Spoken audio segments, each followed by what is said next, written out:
안녕하세요, 튼튼팜입니다. 이 시간에는 블루베리 재배를 할 때 NPK 성분과 철, 붕소, 구리, 아연과 같은 미량요소 성분이 결핍되었을 때 잎에 어떠한 형태로 증상이 나타나는지에 대해서 살펴볼까 해요. 우선 미량요소, 붕소 성분이 결핍이 되게 되면 새순 끝부분 생장점이 죽는 현상이 나타나고요. 측지 부분과 같은 경우에도 성장이 왕성하게 맞춰진 다음에 끝부분이 말라서 죽는 현상이 나타날 수 있어요. 또한 잎이 두텁게 꼬이면서 잘 부서지는 현상이 나타날 수 있다는 점 참고해 주셨으면 좋겠네요. 블루베리 재배 시에 칼슘 영양 성분이 부족하게 되면 잎이 기형적으로 만들어지게 되고요. 뿌리가 제대로 성장하지 못해서 블루베리 성장에 차질이 발생할 수가 있어요. 또한 칼슘 성분이 부족하게 되면 정화 형성이 잘 안 될 수가 있는데요. 정화는 줄기나 가지의 맨 끝부분에 생기는 싹을 의미하고 있고요. 정화가 잘 형성이 되지 않으면 블루베리가 제대로 자랄 수 없기 때문에 칼슘 성분은 블루베리 성장에 큰 역할을 하고 있다고 볼 수 있답니다. 망간이 결핍이 되게 되면 잎의 색깔이 탈색이 되거나 결국에는 낙엽이 되어 쉽게 떨어지는 증상이 나타날 수 있어요. 망간은 엽록소를 생성시키는 역할을 하고 있고요. 이를 통해서 식물이 광합성 작용을 잘할 수 있도록 하는 역할을 하고 있고요. 비타민C 합성에도 관여를 하고 있기 때문에 미량 요소이지만 매우 중요한 성분이라고 볼 수 있어요. 다음으로 황에 대해서 살펴볼 건데요. 황은 질소인산 가리와 칼슘과 같은 6대 다량 원소 중에 하나에 속하고 있고요. 농작물의 고유의 색과 맛, 향, 과실의 크기까지 향상시키는 매우 중요한 역할을 하는 성분이에요. 이러한 황 성분이 결핍이 되게 되면 잎 색깔이 연하게 변하게 되고요. 잎의 크기가 작아지고 잎 색깔이 황갈색으로도 변할 수가 있고 잎이 뒤틀리는 현상도 나타날 수 있어요. 질소 결핍과 유사한 형태로 결핍 증상이 나타나고요. 질소 결핍 증상과 차이점이 있다면 질소 결핍과는 다르게 잎의 상단 부분부터 노랗게 변하는 특징을 가지고 있어요. 일반적으로 블루베리 재배 시에 유황을 살포해 주어서 황 성분을 보충해 주고 있는데요. 황 성분이 토양에 너무 많이 남아있게 되면 토양 산도를 급격하게 떨어뜨릴 수가 있기 때문에 정기적으로 토양 산도를 체크해 가면서 유황 살포의 양을 적절하게 조절을 해 주어야 해요. 황 성분이 결핍이 되게 되면 과실의 크기가 그만큼 작아지기 때문에 수확량과도 아주 직결이 되는 매우 중요한 성분이라고 볼 수 있고요. 황 성분은 옆면 시비를 해주는 것보다 관주 시비를 해주는 것이 효과가 더 뛰어나다는 점 참고해 주셨으면 좋겠네요. 이제 철분 결핍 증상에 대해서 살펴볼 텐데요. 철분 결핍 증상은 블루베리 재배 시에 아주 흔하게 발생이 되고 있고요. 블루베리 재배를 하시고 계신 분들이라면 누구라도 한 번쯤은 겪어보셨을 거라는 생각이 드네요.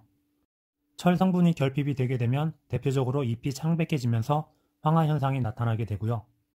잎에 줄무늬가 발생하기도 하는데 철분이 결핍이 되게 되면 잎이 녹색을 띠지 않고 누렇게 변하는 특징을 가지고 있어요.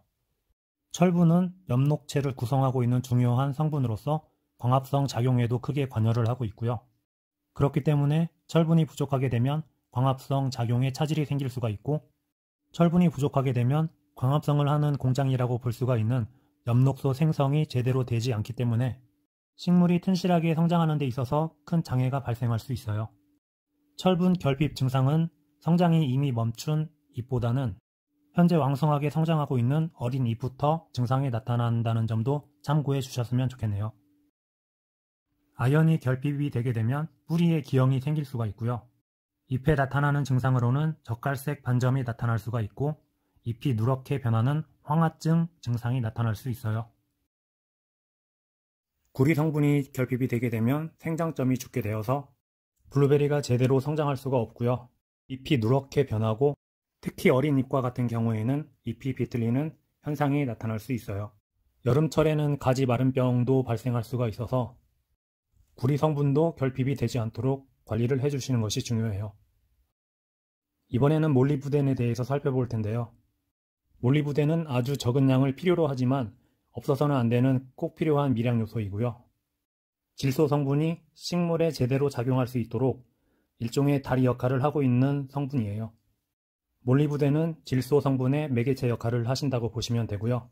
특히 콩과 식물과 같은 경우에는 몰리브덴이 결핍하게 되면 뿌리 혹에 질소가 고정이 되지 못하기 때문에 바로 질소 결핍을 초래할 수가 있고요. 이로 인해서 어린 잎이 비틀어지고 기형이 되는 증상이 나타날 수도 있어요. 몰리브덴 결핍 증상은 여러 식물에서도 나타나지만 특히 콩과 식물과 옥수수에서 자주 나타난다는 점 참고해 주셨으면 좋겠네요. 마그네슘은 세포 분열에 관여하고 있고 엽록소를 구성하고 있는 중요한 성분이고요. 마그네슘이 부족하게 되면 엽록소가 파괴가 되어서 잎이 누렇게 변하는 황백화 현상이 나타날 수가 있어요. 마그네슘이 부족하게 되면 광합성에 필요한 공장이라고 볼 수 있는 엽록소가 원천적으로 만들어지지가 않기 때문에 작물 광합성을 위해서 꼭 필요한 성분이라고 볼 수 있답니다. 칼륨은 광합성과 호흡에 관여하는 효소를 활성화하는 역할을 하고 있고요. 작물의 내한성과도 매우 관계가 깊기 때문에 겨울철에 블루베리가 동해를 입지 않게 하기 위해서는 칼륨이 부족하지 않도록 관리를 해주시는 것이 무엇보다 중요해요. 칼륨이 결핍이 되게 되면 오래된 잎 가장자리에서부터 얼룩무늬 또는 황백화 현상이 나타날 수가 있고요. 줄기가 짧아지고 약해지면서 나중에는 뿌리가 썩을 수도 있어서 블루베리 재배 시에 칼륨 성분이 부족하지 않도록 관리를 꼼꼼하게 해주셔야 돼요. 질소 성분은 단백질과 호르몬, 엽록소의 구성 성분으로서 작물 성장에 큰 비중을 차지하고 있는 성분이고요. 질소가 부족하게 되면 잎의 성장이 느려지고 발육이 정지가 되며 오래된 잎부터 점점 누렇게 변하는 증상이 나타날 수 있어요. 반면에 질소가 너무 과다하게 되면 뿌리에 비해서 지상부가 지나치게 성장할 수가 있고요. 꽃이 늦게 피면서 결실이 제대로 진행이 되지 않을 수가 있어요. 이제 마지막으로 인에 대해서 살펴볼 텐데요. 인 성분은 뿌리 성장에 도움을 주고 꽃이 잘 피게 만들어주고 열매도 튼실하게 만들어주는 역할을 하고 있어요. 인 성분이 결핍이 되게 되면 잎이 폭이 좁아지게 되고 자주색으로 변하면서 줄기가 짧아지고 과실과 종자 생산성이 떨어질 수가 있답니다. 지금까지 여러가지 영양성분의 특징과 결핍 증상에 대해서 알아보았는데요.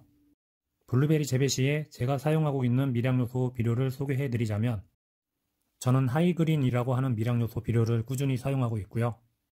기회가 되는 대로 미량요소 영양제도 살포를 해주고 있는데 콤비라고 하는 미량요소 영양제를 살포해주고 있는데요. 콤비는 독일 제품이 있고 이스라엘 제품이 있는데 둘 다 좋은 것 같더라고요. 그리고 국내에서 제조가 되고 있는 대유 미리근 제품도 가성비도 좋고 효과가 좋아서 블루베리 재배뿐 아니라 다른 작물을 재배할 때도 자주 살포를 해주고 있어요. 미량요소 영양관리 잘 하셔서 남들보다 블루베리를 건강하게 길러보세요. 오늘 영상은 여기서 줄이고 다음에 좀 더 유익한 영상으로 찾아뵙도록 하겠습니다. 영상 시청 감사합니다.